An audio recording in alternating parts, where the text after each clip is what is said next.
신약 성경 378페이지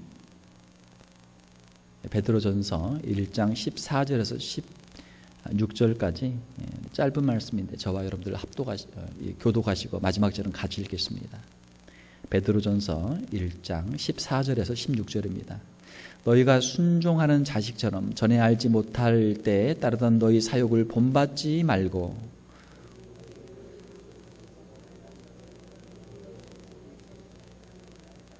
같이 읽겠습니다. 기록되었으되 내가 거룩하니 너희도 거룩할지어다 하셨느니라. 아멘. 오늘은 성화라는 제목으로 말씀을 전해드리겠습니다. 제가 이제 구원론의 그 10단계에 대해서 말씀을 전하고 있는데 이제 얼마 남지 않았어요. 구원론의 그 구원의 서정 순서가 어떻게 됩니까? 맨 처음에 하나님의 예정, 하나님의 예정이 있었고요. 그 다음에 하나님의 부르심, 소명이 있었고요. 그 다음에 성령께서 우리 안에서 우리의 죽은 영을 새롭게 하시는 성령의 중생의 역사가 있었고, 그 다음에는 성령의 역사를 통해서 하나님 말씀을 들을 때 우리가 죄를 회개하는 회개의 역사가 있었고, 그 다음에 믿음, 회개를 했으니까 이제 믿어야죠. 믿음 있고, 그 다음에 이 신앙으로 말미암아 의롭다함을 받는 칭의가 있죠. 여기 답이 다 나왔네 위에. 자, 칭의 그 다음에 뭐가 있습니까? 양자, 하나님의 자녀가 되는 양자가 있고, 지난 시간까지 우리가 했죠. 자, 그러면 그 다음에는 뭐예요? 성화가 있고, 그 다음에 견인, 그 다음에 영화가 있습니다. 자, 여기에서 예정은 아주 먼 태초에 하나님이 하신 거예요. 그리고 어느 순간 하나님이 우리를 부르신 거예요. 그 부르심을 우리가 들을 수 있도록 성령께서 우리 안에서 중생의 역사를 허락하신 거예요. 그러니까 소명과 중생은 거의 동시에 이루어지고, 또한 회개와 신앙도 동시에 이루어져요. 회개는 죄를 하나님 앞에서 뉘우치는 것이고, 신앙 예수 그리스도를 바라보는 것이죠. 그 다음에 예수님을 믿을 때 칭의와 양자가 함께 이루어져요. 그러니까 예정은 아주 먼 태초에 있었지만 우리의 구원에 있어서 우리에게 직접 그 구원의 효력이 이루어지는 데 있어서는 소명, 중생, 회개, 신앙, 칭의, 양자까지는 거의 동시에 이루어져요. 그리고 우리의 남아있는 우리의 신앙의 여정은 성화와 견인의 과정이죠. 영화는 우리가 주님 앞에 섰을 때 이루어지는 것이죠. 그러니까 이미 예수 그리스도를 구주로 영접한 우리 성도들에게 남아있는 건 뭐예요? 성화와 견인의 과정이죠. 그러니까 성화가 우리에게는 아주 중요한 그런 이제 주제가 되는 것이죠. 저희 집에 가보면은 이렇게 벽에 이렇게 기둥이 있는데, 기둥에 이렇게 눈금이 이렇게 표시되어 있어요. 연필로 이렇게 표시되어 있고, 몇 년 몇 월 며칠, 그 다음에 또 눈금이 이렇게 표시되어 있고 몇 년 몇 월 며칠 이렇게 해서 계속 올라가요. 그게 뭐냐면 저희 집에 아들이 있는데 아들이 자기가 키를 딱 재놓고 거기다 이렇게 표시를 해놓은 거예요. 눈금이 어렸을 때부터 이렇게 쭉쭉 올라가요. 키가 벌써 이렇게 컸구나. 지금 한참 키가 크고 있으니까 1년에 한 뼘은 크는 것 같아요. 키가 엄청 큽니다. 자, 생명이 있는 것은 자라게 돼 있어요. 들의 풀도 곡식도 생명 씨앗이 있으면 거기에 햇빛이 내리고 또 비가 내리고 또 땅의 양분을 받아가지고 자라게 돼 있어요. 성화라고 하는 것은 우리가 신앙에 있어서 영적으로 자라고 성숙하는 것을 성화다 그렇게 이야기합니다. 성화의 뜻은 sanctification, 거룩하게 되어간다 그런 뜻이죠. 물론 우리가 칭의를 받은 그 순간에 이미 우리는 하나님 앞에서 너는 이제 죄인이 아니고 너는 의인이다. 왜요? 예수 그리스도를 믿음으로 말미암아 예수 그리스도 십자가의 보혈로 너는 이제 의인이 되었다라고 하나님은 우리를 인정해 주셔서 칭의를 하셨지만, 그것은 예수님 때문에 우리에게 주신 법정적인 칭의죠. 우리의 삶이 거룩하게 된 건 아니란 말이에요. 우리가 예수님 때문에 의롭다함을 받은 것이지, 우리 자신을 보면 아직도 우리는 부족한 게 많잖아요. 그래서 우리의 삶 속에서 하나님 앞에서 거룩한 삶을 살아가도록 계속 변화되는 과정이 우리에게 있는데 그것을 우리가 성화다 이렇게 이야기를 해요. 그러니까 칭의는 우리가 예수님을 믿는 그 순간적으로 우리에게 주어지지만 성화는 아주 긴 시간을 통해서 우리의 삶의 평생을 통해서 이루어지는 것이 바로 성화죠. 영적 성장의 목표를 우리가 보게 되면 하나님의 거룩하심을 닮아가는 것이 우리의 성화, 영적 성장의 목표다라고 하는 것이죠. 우리가 오늘 읽은 베드로전서 1장 16절 말씀 보게 되면 기록되었을 때 내가 거룩하니 너희도 거룩할지어다 하셨느니라. 하나님 아버지는 거룩하신 분이에요. 믿습니까? 자녀들이 부모를 닮아갈 때 부모는 기쁘죠. 얘가 내 아들이야. 얘가 내 딸이야. 역시 나를 닮았구나. 역시 나를 닮았구나. 하나님께서는 우리가 하나님의 자녀로서 하나님을 닮아 하나님의 그 성품을 닮아가기를 하나님이 원하시는데 하나님은 거룩하시고 우리로 하여금 거룩한 삶을 살도록 거룩하도록 하나님께서 원하신다라고 하는 것입니다. 그것은 하나님께서 우리에게 주신 하나님의 형상의 회복이죠.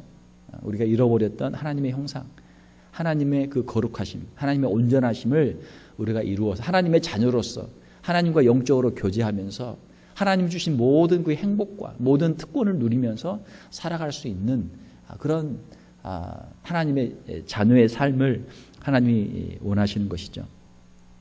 자, 우리가 이 영적인 성장을 이루어갈 때 하나님의 거룩하심 하면 좀 이렇게 막연하죠. 좀 더 분명하게 그러면 하나님의 거룩하심을 우리에게 보여주신 분이 누굽니까? 바로 예수 그리스도이시죠.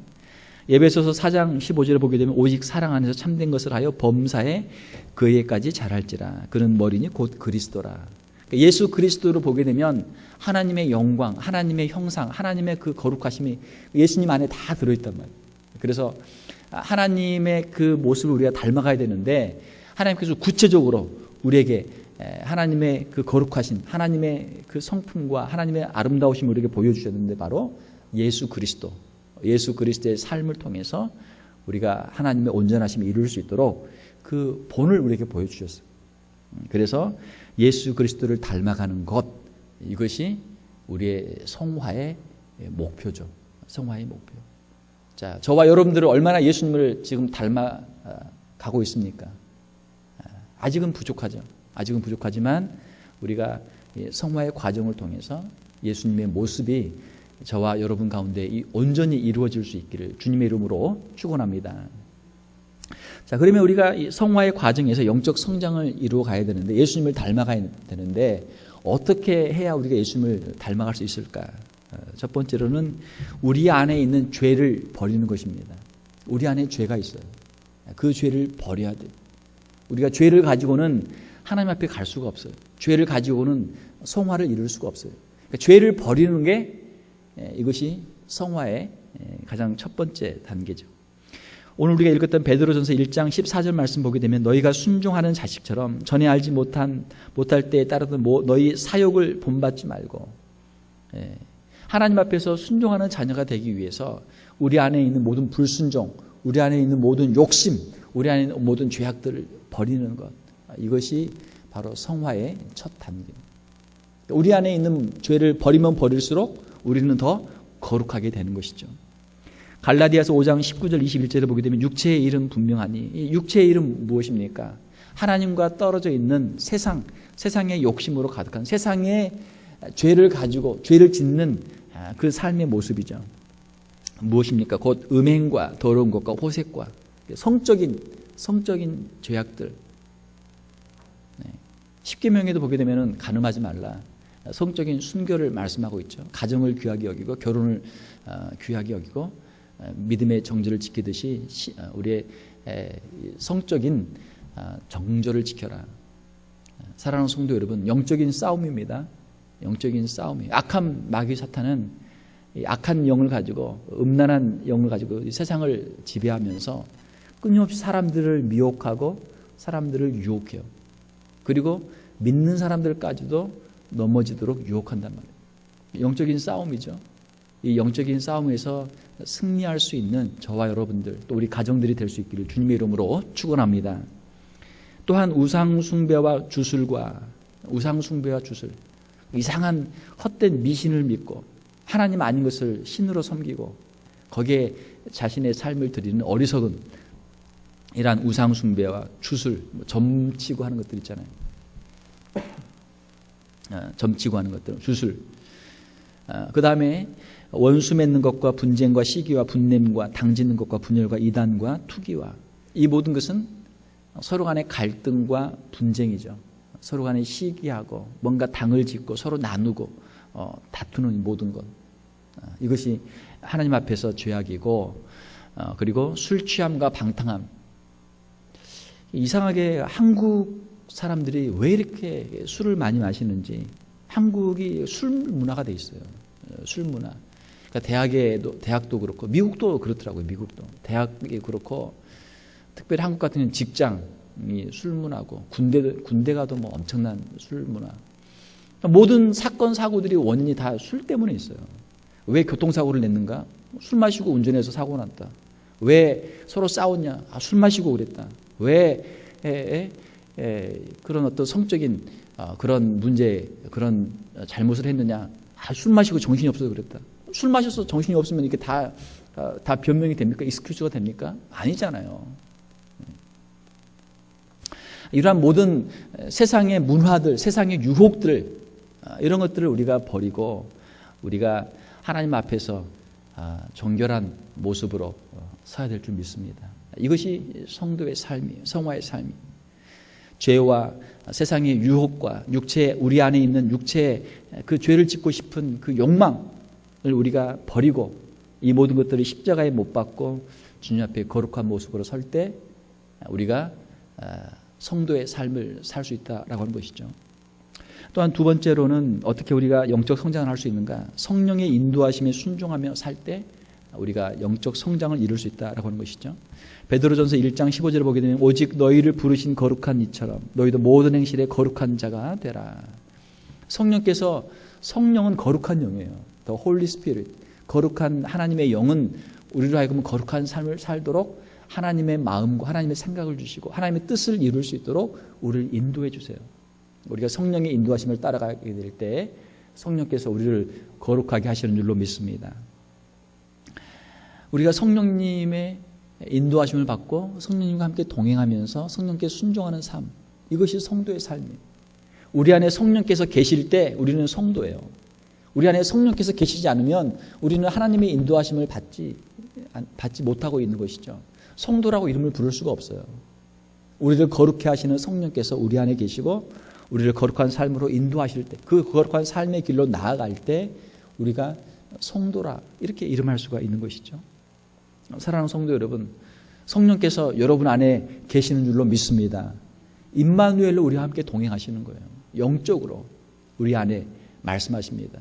죄를 버려라, 죄를 이겨라, 하나님의 말씀에 순종해라. 성령께서 우리를 인도해 주세요. 우리 안에 두 개의 목소리가 있어요. 하나는 악한 사탄 마귀의 세상의 유혹의 목소리가 있고, 하나는 성령님의 그 음성이 있어요. 성령님의 인도하심이 있어요. 우리가 가만히 눈을 감고 우리 자신의 마음을 이렇게 살펴보면 우리 안에 두 가지의 생각이 있단 말이에요. 두 가지의 그 음성이 있단 말이에요. 내가 누구에게 순종하느냐에 따라서 내가 죄의 종이 되기도 하고 내가 하나님의 의의 일꾼이 되기도 하는 것이죠. 여러분, 성령의 인도하심에 순종하면서 하나님 앞에서 아름다운 열매들을 올려드릴 수 있는 저와 여러분들이 다 될 수 있기를 주님의 이름으로 축원합니다. 우리 안에 있는 음성을 분별할 수 있고 성령의 음성을 따라갈 수 있는 것이 영적인 능력이에요. 이것이 영적인 능력이에요. 자, 세 번째로는 영적 성장의 방법은 하나님의 말씀과 동행하는 것이죠. 요한복음 14장 21절에 보게 되면 나의 계명을 가지고 지키는 자라야 나를 사랑하는 자니 나를 사랑하는 자는 내 아버지께 사랑을 받을 것이요 나도 그를 사랑하여 그에게 나를 나타내리라. 성령께서도 우리를 인도해 주시지만 우리에게 하나님께서는 이 하나님의 말씀, 구약과 신약의 말씀들을 우리에게 주셔서 이 말씀을 늘 주야로 묵상하면서 이 말씀을 우리의 마음에 간직하고 말씀의 인도함을 받아 따라가는 삶을 살도록 우리에게 이 하나님의 말씀을 허락해 주셨어요. 하나님의 말씀, 예수 그리스도의 말씀을 가지고 지키는 삶을 살 때 하나님께서 우리를 사랑해 주시고 우리 주님께서도 우리를 사랑해 주신다라는 것이죠. 하나님의 말씀을 가까이 해야 돼요. 세상에 많은 보화들이 있습니다. 많은 귀한 것들이 있어요. 세상에 많은 것들이 보석들도 있고 귀한 것이 많지만 우리에게 주신 가장 귀한 것은 이 하나님의 말씀인 줄로 믿습니다. 하나님의 말씀입니다. 하나님의 말씀을 어떻게 우리가 가까이 할 수 있습니까? 하나님께 예배하는 시간을 통해서 하나님의 말씀을 듣죠. 하나님의 말씀을 읽죠. 또한 우리가 성경 공부하는 시간들을 통해서 하나님의 말씀을 우리가 보고 배우죠. 또 우리가 개인적으로 하나님의 말씀을 읽고 하나님의 말씀을 묵상하는 시간을 갖죠. 하나님의 말씀을 가까이 하는 것이 우리에게 복이란 말이에요. 하나님의 말씀을 가까이 하면 가까이 할수록 주님을 더 가까이 하는 것이고 더 주님과 동행하는 것이고 주님을 더욱 닮아가는 삶이 되는 것이죠. 여러분 개인적으로 일주일에 성경을 몇 장이나 읽습니까? 성경을 얼마나 읽어요? 최소한 하루에 한 장은 읽어야죠. 최소한 하루에 한 장. 저희 주보에도 여기 다 지금 써놨잖아요. 우리 새벽 기도회에서 우리가 새벽 기도에 나오신 분은 자동적으로 하루에 한 장씩 읽어요. 말씀을 읽으면서 하나님의 말씀에 이런 말씀이 있었구나. 내가 하나님 말씀과 내가 지금 얼마나 가까이 내가 지금 살고 있는가. 아니면 하나님의 말씀 내가 그냥 다 잃어버리고 우리 눈으로 보는 세상의 것들, 우리 귀로 듣는 세상의 것들을 보면서 내가 세상적인 삶을 살고 있지는 않는가. 하나님 말씀과 내 삶이 얼마나 그 거리가 가까운가 하는 것을 우리가 한번 살펴보는 것이죠. 그러니까 주의 말씀과 동행하게 되면 하나님께서 우리를 지켜주세요. 주의 말씀은 내 발의 등이요 내 길의 빛이다. 시편 말씀에 있는 것처럼 우리의 길을 인도해 주세요. 여호수아 1장 8절에 있는 것처럼 좌로나 우로나 치우치지 말고 주의 말씀을 따라 우리가 순종할 때 우리의 길을 형통케 하시는 하나님의 은혜가 있는 것이죠. 하나님의 말씀을 가까이 해야 돼요. 네 번째로는 어떻게 하면 영적 성장을 이룰 수 있는가? 쉬지 않고 기도하는 것을 통해서 영적 성장을 이룰 수 있다. 데살로니가전서 5장 17절에 보게 되면 쉬지 말고 기도하라. 쉬지 말고 기도하라. 어떻게 우리가 일주일에 한 번 잠깐 기도할 수 있지만 하루에 한 번 잠깐 기도할 수는 있지만 어떻게 우리가 쉬지 않고 기도할 수 있는가? 쉬지 않고 기도하라. 이건 뭐예요? 주님과 함께 늘 함께 동행하라. 늘 함께 동행하라. 여러분 눈 뜨고 기도할 수 있어요? 없어요? 눈 뜨고 기도할 수 있죠. 쉬지 말고 기도하라. 기도할 때는 눈 감고 고개 숙이고 가야 되니까 눈 감고 길 가다가 교통사고 나면 어떻게 안 되죠. 눈 뜨고 그러면 눈 뜨고 운전하고 눈 뜨고 길을 가야 되는데 쉬지 말고 기도하라는데 어떻게 기도할 것인가? 눈 뜨고도 기도할 수 있어요. 눈 뜨고도 할 수 있어요. 늘 주님을 묵상하고 주님을 생각하고 주님과 함께 동행하는 것이죠. 우리가 기도할 때 눈을 감는다 할지 고개를 숙인다 할지 손을 모으는 것은 우리가 주님께 더 집중하기 위해서 하나의 그런 외면적인 하나의 방법들이죠. 더 눈 뜨고 왔다 갔다 보면은 산만하니까 눈을 딱 감고 조용한 데 가서 주님 앞에 이렇게 집중해서 우리가 기도하는 것이죠. 우리 일상생활 할 때도 우리가 주님과 함께 동행하는 마음, 주님을 의지하는 마음을 가지면 우리가 24시간, 일주일 내내 365일 우리가 주님과 함께 동행할 수 있단 말이에요. 모든 일을 시작할 때 기도로 시작하고 모든 일을 진행할 때 주님 도와주세요. 주님 함께 해주세요. 기도하면서 진행하고 일을 마감할 때도 주님 감사합니다. 주님이 도와주셔서 이 일을 잘 마쳤습니다. 하루를 마감하면서 주님 감사합니다. 오늘 하루도 주님 함께 동행해 주셔서 이제 하루 일을 마치고 잠자리에 듭니다. 주님께서 편안한 밤 주시고 건강한 모습으로 내일 또 일어날 수 있도록 함께 해주세요. 우리가 하루 종일 기도할 수 있죠. 기도할 수 있어요. 주님을 늘 생각하고 주님께 기도하고 동행할 때 우리가 영적인 삶을 살게 되는 것이죠. 그러니까 이 영적 그 성장의 수준을 보게 되면 일주일에 한 번 잠깐 10분 기도하는 사람하고 또 일주일 내내 매일 10분씩 기도하는 사람하고 또 하루 종일토록 주님을 묵상하며 주님과 동행하는 사람하고 그 영적인 수준의 차이가 있잖아요. 그렇죠? 영적인 수준의 차이가 거기서 나는 거예요. 사랑하는 성도 여러분, 여러분의 기도의 시간이 주님과의 교제의 시간이 더욱 깊어질 수 있기를 주님의 이름으로 축원합니다. 예, 그것이 우리 성도의 기쁨이에요. 우리의 행복이에요. 내 기도하는 이 시간 얼마나 참 기쁩니까? 세상에 나가서 세상의 것 봐야 세상의 유혹들, 세상의 세상의 분쟁과 부정적이고 나쁜 소식들, 또 우리를 향해서 사람들이 하는 그 비판과 비난과 온갖 부정적인 것들, 그 가운데서 우리가 얼마나 고통하고 시달립니까? 그러나 주님 앞에 나오면, 주님 앞에 나와 엎드려 기도하면 주님이 말씀하시죠. 내가 너를 사랑한다. 내가 너와 함께 하겠다. 너는 내 것이다. 주님이 우리에게 말씀해 주시고, 우리의 모든 그 소원들을 주님이 들어주시고, 우리의 형편들을 주님 앞에 아뢰을 때 주님이 들어주시는데, 그 시간이 얼마나 참 복된 시간이, 얼마나 귀한 시간이. 이것이 기도하는 성도들의 행복이고, 기도하는 성도들의 그 능력이 되는 것이죠. 자, 다섯 번째로 우리가 어떻게 하면 영적으로 성장할 수 있는가? 성도들과 함께 교제할 때 영적으로 성장할 수 있다라는 것입니다. 히브리서 10장 24절 25절을 보게 되면, 서로 돌아보아 사랑과 선행을 격려하며 모이기를 패하는 어떤 사람들의 습관과 같이 하지 말고 오직 권하여, 모이는 것을 권해서 그날이 가까움을 볼수록 더욱 그리하자. 그날은 무슨 날입니까? 그날은 주님이 다시 오시는 날, 심판의 날, 우리의 생명이 끝나는 그날이 오기 전에 더욱 힘써서 모여서 서로 돌아보고 사랑과 선행을 격려하라 라고 하는 것이 성경 말씀이죠. 성도 간에는 교제할 때 많은 유익들이 있습니다. 많은 유익이 있어요. 우리 물론 예배가 중요하죠. 그렇지만 예배만 끝나는 것이 아니라 우리의 삶 속에서 성도들 간에 서로 교제할 때 하나님께서 그 가운데 은혜를 주시고 영적인 성장을 주시는 줄 믿습니다. 오늘부터 우리 9월부터 다시 이제 구역 모임이 시작이 됩니다. 구역으로 서로 모이면 어때요? 같이 모여서 찬송하고 기도하고 말씀 서로 나누고, 또 한 주간 지내면서 하나님이 주셨던 은혜를 서로 나누고, 삶을 서로 간증하고, 또 말씀의 은혜를 서로 나누고, 서로를 위해 기도하고, 그 시간이 얼마나 좋아요. 얼마나 아름답습니까? 성도의 영적인 교제, 그것이 우리의 삶의 행복이고 능력이 되는 것이죠. 그러니까 신앙생활을 나 혼자 하는 것이 아니고 이 믿음을 가진 사람들이 또 있다라는 거예요. 주님을 사랑하고 주님의 몸된 교회를 위해서 희생하고 헌신하는 사람이 나 혼자만 외롭게 하는 것이 아니고, 나와 비슷한 사람들이, 또 주님을 사랑하는 사람, 나보다 더 주님을 뜨겁게 사랑하는 사람들이 또 있어요. 같이 서로 격려하고 서로 도전하고 서로 위로하고 함께 마음을 함께 할 수 있는 아름다운 신앙의 공동체, 이것이 있다는 것이 얼마나 행복입니까? 서로 영적인 말씀도 나누고, 또 서로 음식도 나누고, 서로 사랑을 나눌 때 이것이 진정 아름다운 우리의 안식처가 되고 우리의 신앙의 보금자리가 되는 것이죠. 이러한 성도들 간의 교제를 통해서 우리의 신앙이 성장해요. 신앙이 어린 사람은 신앙이 좋은 사람을 보면서 닮아가게 되고, 신앙이 좋은 사람은 신앙이 어린 사람들을 돌아보고 보살피고 그들을 섬기면서 그들의 신앙이 더 자라는 거예요. 서로 간에 유익이 있는 것이죠.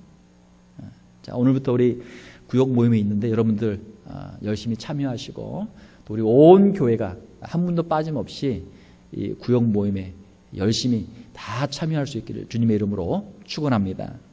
자, 그러면 이러한 우리의 영적인 성장을 통해서 그러면 우리에게 어떠한 열매들이 맺어지는가? 성화의 열매들을 살펴보고 말씀을 마치겠습니다. 성화의 열매가 한 세 가지 정도가 있는데, 첫 번째로는 인격의 성숙이 있습니다. 갈라디아서 5장 22절 23절을 보게 되면, 오직 성령의 열매는 사랑과 희락과 화평과 오래 참음과 자비와 양선과 충성과 온유와 절제니 이 같은 것을 금지할 법이 없느니라. 성령께서 우리 안에 충만하시면, 우리가 성화의 삶을 살게 되면 우리에게 성령의 열매들이 맺히게 된다는 거예요. 이 성령의 9가지 열매, 얼마나 아름다운 열매들입니까? 이 열매들이 여러분의 삶 가운데 다 주렁주렁 맺힐 수 있기를 주님의 이름으로 축원합니다. 사랑으로 풍성해져. 희락, 기쁨으로 충만해져. 화평, 그 사람이 가면은 어디를 갔는지 그 사람 때문에 화목하게 돼요. 오래 참음, 환난과 핍박과 고난과 역경 가운데서도 인내하게 되고, 자비, 나보다 더 힘들고 어려운 사람들을 불쌍히 여기게 되고, 양선, 그들에게 선을 베풀게 되고, 충성, 주님 앞에 충성하게 되고, 맡은 일을 사명을 끝까지 감당하게 되고, 온유, 아무리 누가 무슨 말을 해도 주님의 그 부드러운 마음으로 그걸 다 이해해주고 받아주고 끝까지 온유한 마음으로 그 일을 감당하고, 절제, 하나님 주신 것들을 가지고 늘 감사하면서 자기를 다스리고 자기를 절제하며 이길 수 있는 그러한 삶을 살게 되는 것이죠. 자, 이것이 성령 충만한 사람들의 그러한 성령의 열매의 모습들이죠. 요즘 이제 TV를 이렇게 틀면 또 신문을 보게 되면 계속 그 시리아 난민들의 이야기가 나오죠. 도대체 지금 이게 어떻게 된 일입니까?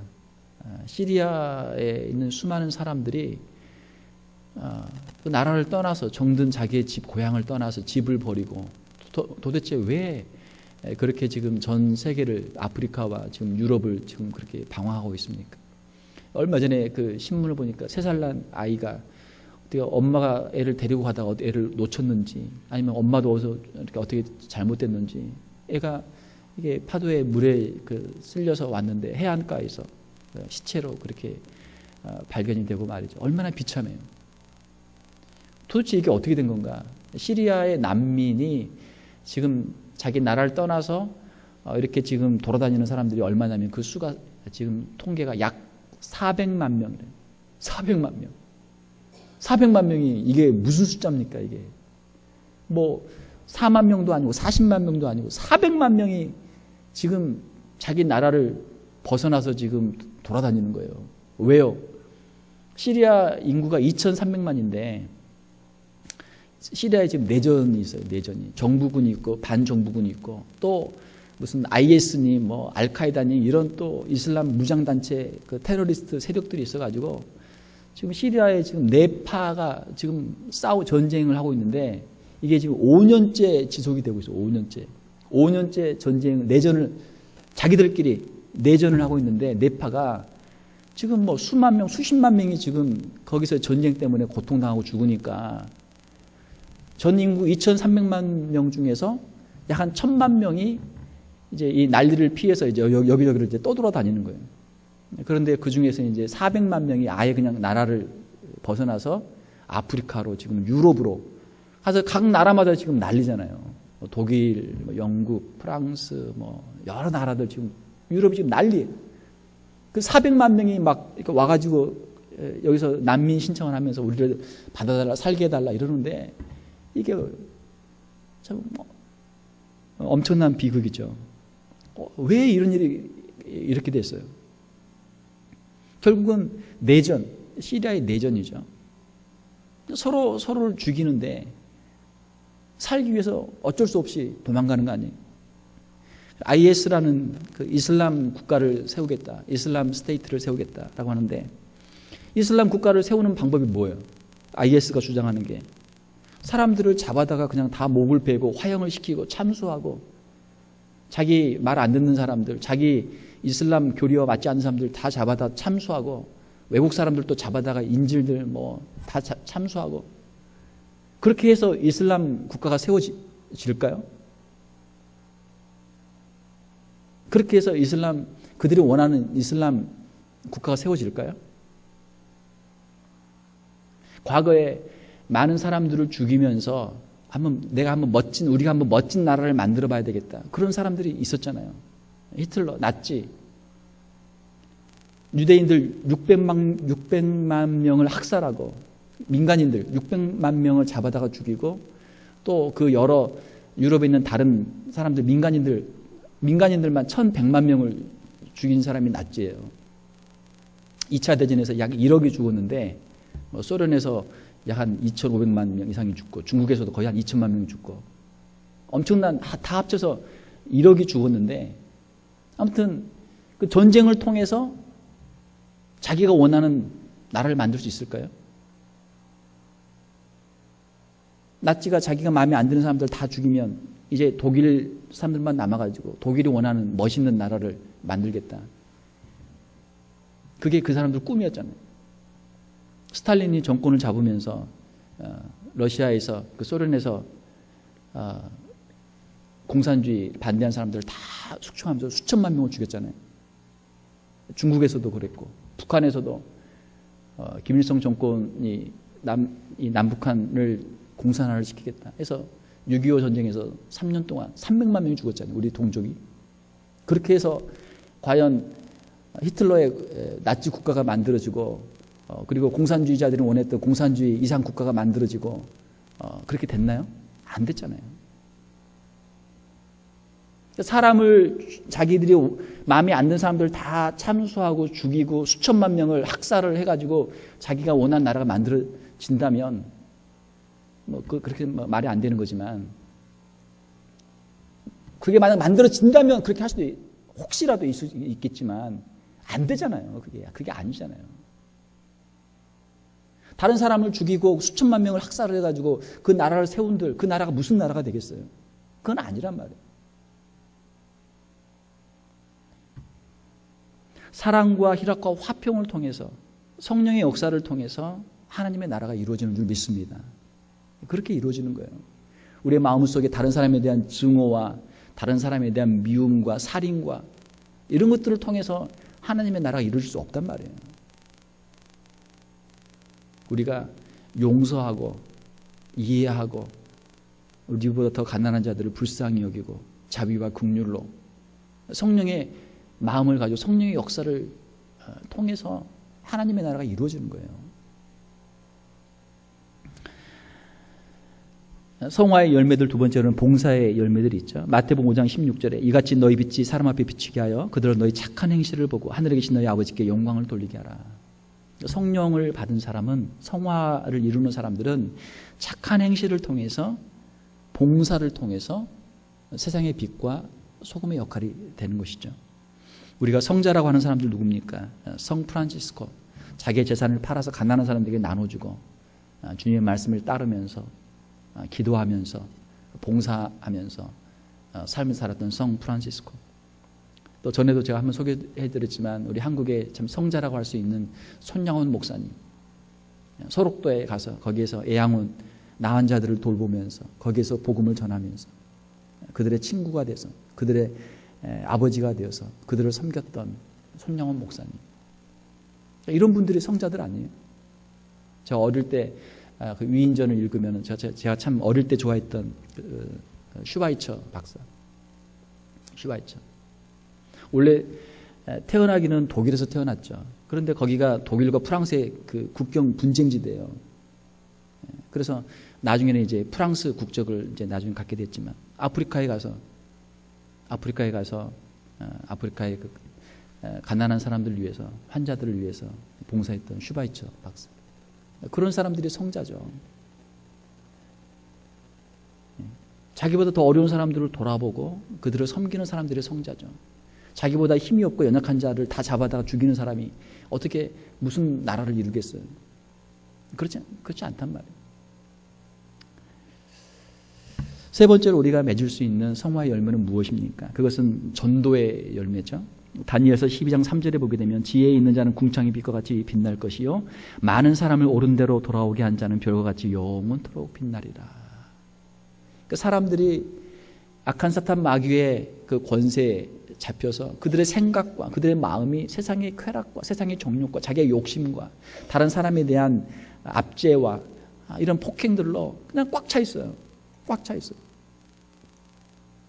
자, 그런데 성령께서 우리의 심령을 변화시켜 주시고 예수 그리스도의 그 겸손과 온유와 십자가의 사랑과 희생과 자기 희생과 주님의 그 마음으로 우리를 충만케 채워주시면 우리가 봉사도 할 수 있고 또 그 많은 영혼들을 옳은 대로 하나님 앞으로 인도할 수 있는 그런 삶을 우리가 살 수 있게 되는 것이죠. 전도라고 하는 것은 예수 그리스도를 전하는 거예요. 하나님의 나라의 기쁜 복음의 소식을 전하는 것이죠.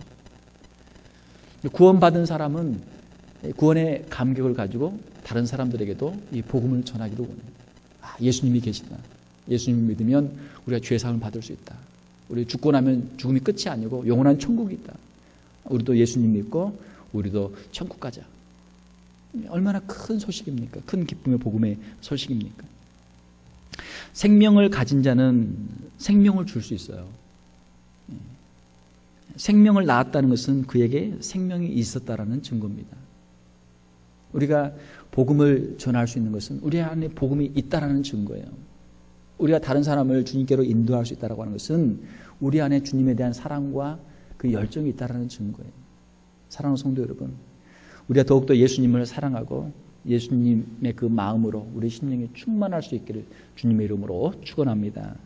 우리의 마음의 변화, 우리의 생각의 변화, 근본적인 우리의 내적인 변화, 이것이 우리의 삶의 변화로 이어지게 되어 있어요. 외적인 변화, 우리의 말의 변화와 우리의 삶의 변화를 통해서 성화된 삶의 모습이 나타나게 되어 있습니다. 우리 사랑하는 귀한 성도들, 서로를 바라볼 때마다 서로의 얼굴에서 예수님의 모습을 발견할 수 있고, 우리가 예수 그리스도의 제자로서 영적으로 더욱 성숙하고 아름다운 열매들을 맺을 수 있는 저와 여러분들이 다 될 수 있기를 주님의 이름으로 축원합니다. 함께 기도하겠습니다. 하나님 아버지, 이 시간 기도합니다. 우리 안에서 거룩한 역사를 시작하신 주님, 우리의 심령을 변화시켜 주시고 우리의 마음과 생각이 변화되게 도와주시며, 우리가 이제는 세상의 죄악들을 내려놓게 도와주시고 버리게 도와주시고 아름다운 주님의 모습을 사모하며 더욱 예수 그리스도를 닮아갈 수 있는 저희들 되게 하여 주시옵소서. 말씀으로 거룩하게 도와주시고 기도하는 삶을 통해서 우리를 인도하여 주시고 성도 간의 아름다운 교제를 통해서 서로가 서로를 세울 수 있는 귀한 성도들 다 되게 하여 주시옵소서. 저들의 삶을 통해서 아름다운 성령의 열매들이 맺히게 도와주시고 아름다운 봉사의 열매와 아름다운 전도의 열매들이 맺히게 도와주셔서 하나님 앞에 귀하게 쓰임받다가 주님 앞에 설 수 있는 우리 귀한 성도들 다 되게 하여 주시옵소서. 거룩하신 우리 주 예수님 이름으로 기도하옵나이다. 아멘.